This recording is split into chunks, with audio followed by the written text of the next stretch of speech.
Hello students, आज के इस वीडियो लेक्चर में मैं आप लोगों को organisation of commerce and management के सॉल्यूशन प्रोवाइड करने वाली क्वेश्चन बैंक, जैसे कि आप लोगों को पता है कि ऑलरेडी आ गया है साइट पर। तो डियर स्टूडेंट्स, इसका एक्सप्लेनेशन स्टार्ट करने से पहले मैं आपसे रिक्वेस्ट करूंगी कि अगर अभी तक आपने चैनल को सब्सक्राइब नहीं किया है तो चैनल को सब्सक्राइब कर जल्दी से बेल आइकन बटन को प्रेस कीजिए। इसके लिए आपको कोई पेमेंट नहीं देना है, ये फ्री ऑफ कॉस्ट है आप लोगों के लिए। आपको इसको सब्सक्राइब कर बेल आइकन बटन इसीलिए प्रेस करना है ताकि आपको लेटेस्ट वीडियो के नोटिफिकेशन मिलते रहे, आप कोई भी सॉल्यूशन मिस आउट ना करें। आपको है ना अपने फ्रेंड्स के साथ भी ये लिंक है ना शेयर करनी है। तो यहाँ पर जो क्वेश्चन बैंक है 12th स्टैंडर्ड का organisation of commerce and management का, जैसे मैं आपसे पहले ही कह चुकी कि ये जो क्वेश्चन है वो मार्च 2021 के लिए। और यहाँ पर जैसे हमको नोटिस करके दिया है कि भाई ये प्रश्न आपको प्रैक्टिस के लिए दिए जा रहे हैं, इसमें से बोर्ड पेपर में आएंगे क्या, उसका कंफर्मेशन नहीं है। तो ऐसा नहीं होता है, ये है ना इंपॉर्टेंट क्वेश्चन ही ऑलमोस्ट मैंने इसको है ना देखा है कि ऑलमोस्ट ये जो प्रीवियस इसमें एग्जाम्स में आए हुए क्वेश्चन वगैरह को लेकर एक है ना ये बैंक क्वेश्चन बैंक बनाई गई है। तो आप लोग इनको भी जरूर से प्रैक्टिस कीजिएगा, साथ साथ में टेक्स्ट बुक को भी रेफर कीजिएगा, टेक्स्ट बुक के एक्सरसाइज के क्वेश्चंस भी रेफर कीजिएगा। तो यहाँ पर ऑर्गेनाइजेशन ऑफ कॉमर्स, ये यहाँ पर पहला जो क्वेश्चन है उसमें आप लोगों को है कि सिलेक्ट द अप्रोप्रिएट ऑप्शन, आपको सही ऑप्शन सिलेक्ट करना है and re right the complete sentence, और आपको पूरा सेंटेंस फिर से लिखना है। री राइट का मतलब होता है कि सेंटेंस को फिर से लिखो सही आंसर चुनने के बाद में। तो यहाँ पर पहला क्वेश्चन दिया हुआ है कि एंटरप्रेन्योर मीन्स डैश, तो इसका मतलब होता है यहाँ पर बिजनेस नहीं होगा, एंटरप्राइज नहीं होगा, इसका मतलब होता है to undertake, to initiate, to undertake इसका मतलब होता है। तो यहाँ पर टू अंडरटेक दिया हुआ है, तो आप है ना सेंटेंस को फिर से लिखोगे कि entrepreneur means what, to undertake. Then second यहाँ पर दिया हुआ है कि dash is the function which supports to activate the plans with the help of employees, employees के साथ में प्लान्स को सपोर्ट कर एक्टिवेट करने में हेल्प करता है। तो क्या है दैट फंक्शन इज व्हाट, तो वो फंक्शन डायरेक्टिंग होता है। Directing is the function which supports to activate, जो सपोर्ट करता है एक्टिवेट करने के लिए प्लान्स को with the help of employees. Then third one यहाँ पर है कि dash was regarded as a father of scientific management, तो father of scientific management FW Taylor को बोला गया, he is the father of scientific management.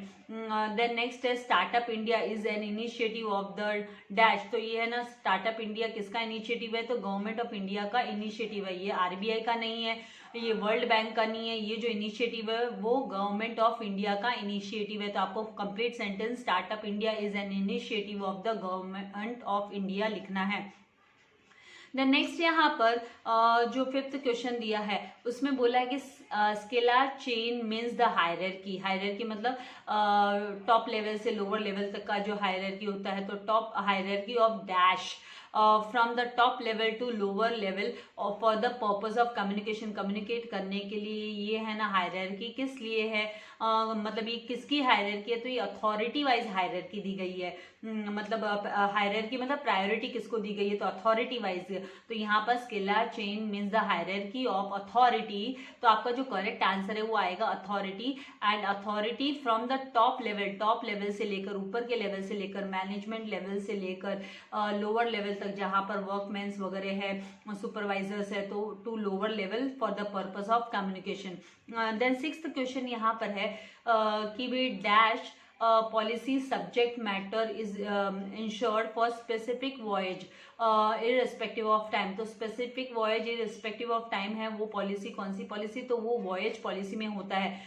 voyage policy subject matter is insured for specific voyage के लिए हम कि भाई जब तक वो है ना voyage वो यात्रा कंप्लीट नहीं होती है तब तक वो पॉलिसी है, उसमें भले ही उस यात्रा को कंप्लीट करने में कितना भी समय लगे, इसका मतलब ये है।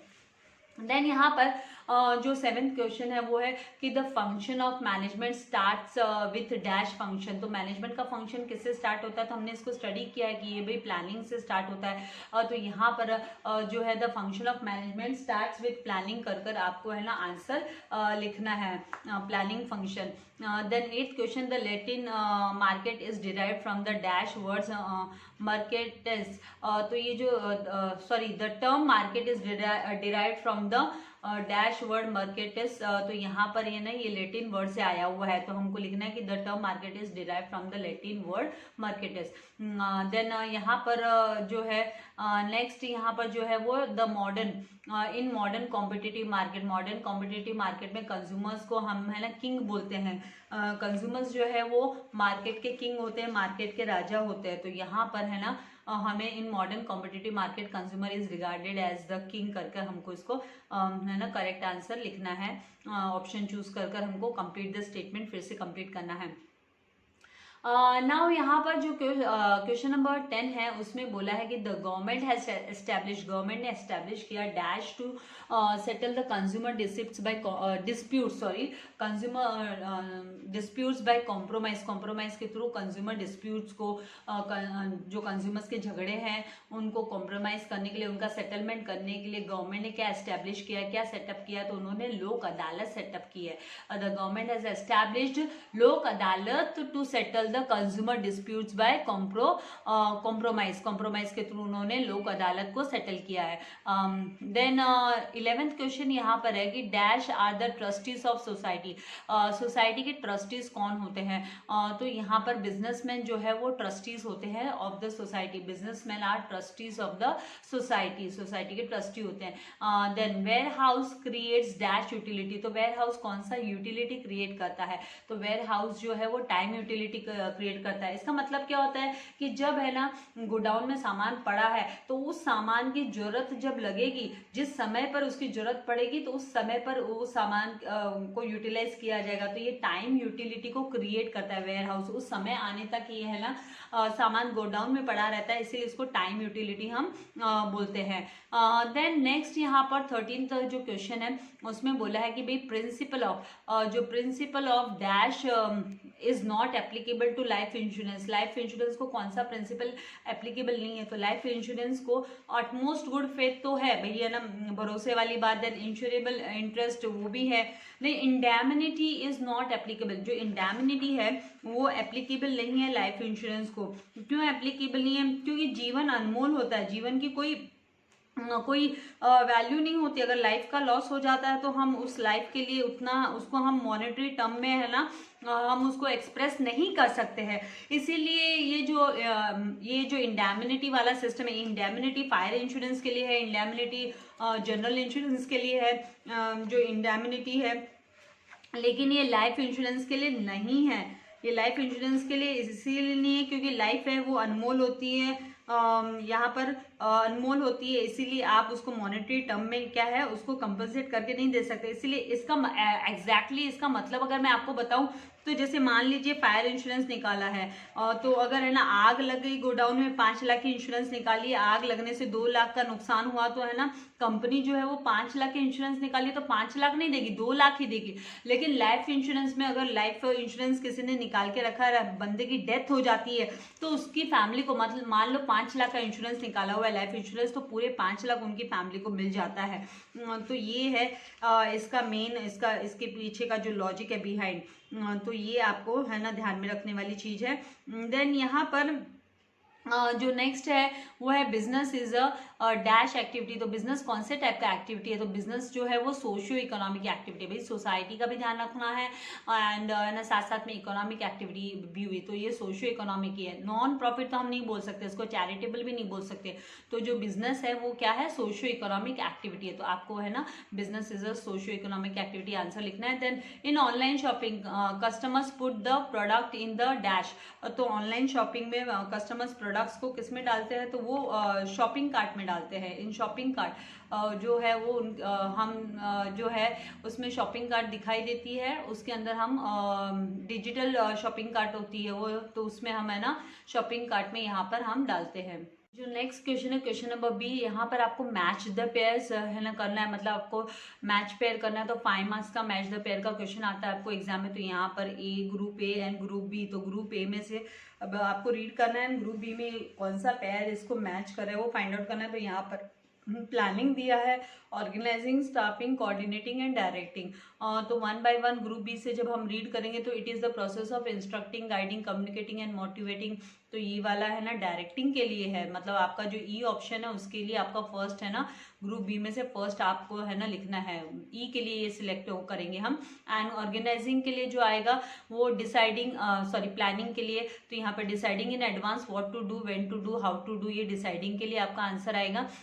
देन यहाँ पर स्टाफिंग के लिए हम देखेंगे, तो स्टाफिंग के लिए principle of management, it is a set of principles and it is an integration and synchronisation of the efforts of a group. It is a process of recruiting, selecting, recruit करना मतलब appoint करना, select करना, then remuneration fix करना, salary fix करना, तो ये सब staffing में होता है। तो सी का जो ऑप्शन है वो ऑप्शन नंबर 6 होगा। एंड कोऑर्डिनेटिंग का जो है वो होगा, इट इज यहाँ पर जो कोऑर्डिनेटिंग का आंसर हम लिखेंगे, इट इज कोऑर्डिनेटिंग का, it is an integration and synchronisation of the group of efforts of a group आपको लिखना है। देन डायरेक्टिंग का जैसे पहले ही हम डिस्कस कर चुके कि it is the process of instructing, guiding, communicating and motivating, इसका आंसर आता है। तो यहाँ पर इसका आंसर ये आने वाला है कि भाई आपको जो है लिखना है कि it is the process of instructing then guiding.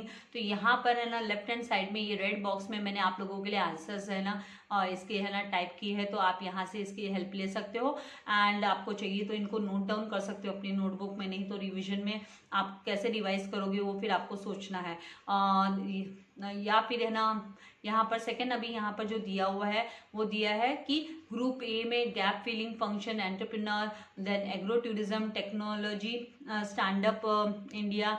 और ग्रुप बी में जो दिया है वो है self motivated, then self motivated जो है वो एंटरप्रेन्योर के लिए आएगा, एंटरप्रेन्योर के लिए सेल्फ मोटिवेटेड आएगा। देन लेटेस्ट नॉलेज मतलब यहाँ पर लेटेस्ट जो नॉलेज है वो टेक्नोलॉजी वाले डी ऑप्शन के लिए आएगा, लेटेस्ट नॉलेज। एंड देन यहाँ पर an initiative by the government, तो इनिशिएटिव बाय द गवर्नमेंट इसमें नहीं है। देन 2019 नहीं, ओल्ड मेथड्स ऑफ प्रोडक्शन नहीं, देन रूरल टूरिज्म जो है वो यहाँ पर जो है वो एग्रो टूरिज्म मतलब रूरल टूरिज्म, तो सी का जो है वो 6 आएगा ऑप्शन में से। देन टेक्नोलॉजी है वो मैं आपसे पहले ही बोल चुकी, लेटेस्ट नॉलेज हो गया। एंड स्टैंड अप इंडिया मतलब यहाँ पर ये जो stand up India option number 9 for SC ST और वुमेन एंटरप्रेन्योर के लिए ये स्टार्ट किया हुआ है इंडिया का, तो स्टैंड अप इंडिया। तो ये इस तरीके से इसके आंसर्स है। तो ये आंसर मैंने लेफ्ट हैंड साइड में आप लोगों के लिए ग्रुप ए एंड बी का जो मैच है वो आंसर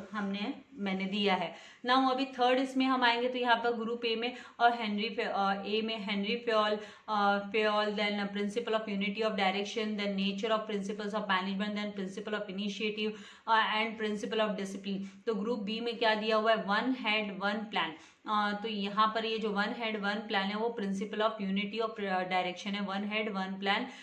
देन गैंग यहाँ पर दिया हुआ है गैंग प्लैंक, तो ये कहीं पे भी नहीं आएगा। To do work in an innovative way, तो ये इनिशिएटिव में आएगा। प्रिंसिपल्स ऑफ इनिशिएटिव का आंसर जो है डी ऑप्शन का, डी का ग्रुप ए में से डी का जो आंसर है वो थर्ड है, ये ग्रुप बी में से third, to do work in a innovative way.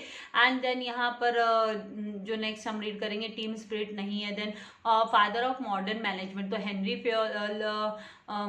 Fayol के लिए हम बोलते हैं कि भाई he is a father of modern management, तो यहाँ पर Henri Fayol father of modern management हमको लिखना है।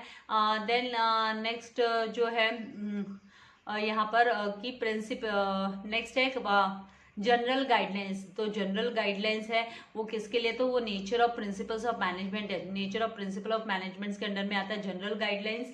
And then right to take decision, then FW यहाँ पर FW Taylor, then remuneration, then obey and respect the rules. तो यहाँ पर जो ई ऑप्शन है प्रिंसिपल ऑफ डिसिप्लिन, तो प्रिंसिपल ऑफ डिसिप्लिन में जो हमको आंसर लिखना है वो हम यहाँ पर आंसर लिखेंगे कि यहाँ पर ओबे, प्रिंसिपल ऑफ डिसिप्लिन मतलब ओबे एंड रेस्पेक्ट द रूल्स, जो रूल्स है उनको हमें ओबे करना है, रेस्पेक्ट करना है, दूसरों के भी जो है उनको हमें रेस्पेक्ट करना है, राइट। तो यहाँ पर ये इसका आंसर होगा। देन नेक्स्ट हम आएंगे, नेक्स्ट जो क्वेश्चन है, तो यहाँ पर आपको लेफ्ट हैंड साइड में इसके आंसर्स मैंने प्रोवाइड किए हैं। नेक्स्ट है क्वेश्चन नंबर 4 जिसमें स्प्रिंकलर पॉलिसी दिया है। तो स्प्रिंकलर मतलब वाटर रिलेटेड पॉलिसी होती है ये। Then child insurance, then money back policy, then claim, then insurance. तो यहाँ पर स्प्रिंकलर पॉलिसी का हमको देखना है। तो provides a regular percentage of sum assured. तो ये है ना regular percentage of sum assured, ये आता है आपका मनी बैक पॉलिसी में, तो ये सी का ऑप्शन है। देन सेकंड मार्केटिंग नहीं आएगा। Then demand made by insured, जो इंश्योरेंस निकालता है बंदा, मतलब हमने इंश्योरेंस निकाली, किसी कंपनी से इंश्योरेंस खरीदी है तो हम इंश्योर्ड हो गए। To insurer for loss occurred due to mishap की वजह से जो लॉस अकर्ड होता है तो हमें ना उससे कंपनसेट करने के लिए बोलते हैं, तो उसको क्लेम बोला जाता है। तो आपका ये जो डी है, डी उसका करेक्ट ऑप्शन है ग्रुप बी में से थर्ड वन इसका आंसर है। देन यहाँ पर प्रॉफिट इसमें नहीं आएगा। देन प्रपोजल नहीं आएगा। Then protection from financial loss. तो protection from financial loss that is insurance होता है। Insurance means protection from financial loss. तो ई का जो है ना करेक्ट मैच है वो प्रोटेक्शन फ्रॉम फाइनेंशियल लॉस है, that is 6th one. And then for voyage then ULIP, then suitable for children. तो सुटेबल फॉर चिल्ड्रन मतलब आपका children insurance is suitable for children, तो चिल्ड्रन इंश्योरेंस से आपको hint मिल जाता है। तो बी का जो ऑप्शन है ग्रुप बी में से वो है 9th one, suitable for children कर लिखना है आपको। देन यहाँ पर लास्ट है फायर इंश्योरेंस। तो फायर इंश्योरेंस जो है यहाँ पर फायर इंश्योरेंस वो है आपका स्प्रिंकलर पॉलिसी के टाइप से, इसके फायर इंश्योरेंस के टाइप से है, तो उसके अंडर में sprinkler policy is one of the type. तो आपको यहाँ पर ए का जो करेक्ट ऑप्शन है राइट आंसर है ग्रुप बी में से वो 10th ऑप्शन है। तो इस तरीके से ये आंसर मैंने आप लोगों को लेफ्ट हैंड साइड में प्रोवाइड किया है, तो यहाँ से आप आंसर्स ले सकते हैं। देन लास्ट यहाँ पर मैच द फॉलोइंग का क्वेश्चन है लास्ट, जिसमें ग्रुप ए में district commission, consumer welfare fund, then right to choose, then national commission, then Grahak Shakti. तो ग्रुप बी में से आपको सिलेक्ट करना है। तो यहाँ पर freedom to select an article as per his requirement. तो ये तो राइट टू चूज है। राइट टू चूज मतलब freedom to select an article as per their requirement. तो ये है ना आपका जो सी ऑप्शन है उसका आंसर हुआ। तो सी का फर्स्ट हुआ। And then not less than 4 members, not less than 4 members, तो ये कंडीशन है ना मेंबर्स वाली कंडीशन है जो नेशनल कमीशन के अंडर में आती है। तो नेशनल कमीशन का जो है वो second, not less than 4 members. Then an NGO, तो यहाँ पर जो है एन एनजीओ, तो ग्राहक शक्ति जो है वो एनजीओ, ये एक एनजीओ है, तो एन एनजीओ आपको इसका आंसर लिखना है। तो थर्ड वन, ई के लिए थर्ड वन आएगा। Then sellers organisation, then not less than 2 members, तो जो डिस्ट्रिक्ट कमीशन है उसमें नॉट लेस देन 2 मेंबर्स, 2 से कम मेंबर्स नहीं होते हैं डिस्ट्रिक्ट कमीशन में। देन उसके बाद में जो नेक्स्ट है वो है department of consumer affairs. Department of consumer affairs, तो आपका जो बी है यहाँ पर कंज्यूमर वेलफेयर फंड, और उसका जो राइट आंसर है वो है डिपार्टमेंट ऑफ कंज्यूमर अफेयर्स। तो यहाँ पर आपका ये जो मैच द पेयर्स, आपको 5 match the pairs question bank में बोर्ड की तरफ से दिए हुए हैं। तो ये मैंने आपको इसका सॉल्यूशन दे दिया, एंड विथ मैंने मीनिंग समझाते हुए आपको ये चीज़ दे दी है कि भाई आपको, ताकि उसका फ़ायदा हो, आप जब शॉर्ट नोट वगैरह लिख रहे हो उस वक्त भी आपको बेनिफिट हो।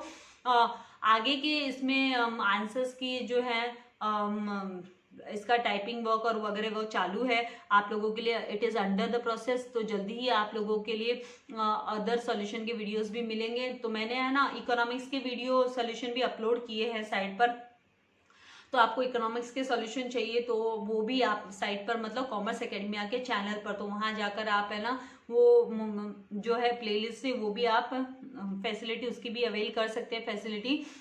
जल्दी अदर सब्जेक्ट के वीडियो जैसे ही है ना book keeping and accountancy and secretarial practice आएगा तो उसका भी सॉल्यूशन वीडियो आपको मिल जाएगा। तो आपको लाइक करना है, शेयर करना नहीं भूलना है। जल्दी से जल्दी आपको अपने फ्रेंड्स के साथ भी लिंक को शेयर करना है ताकि उनको भी प्रिपरेशन में हेल्प हो जाए। Thank you very much. Stay blessed and healthy for ever.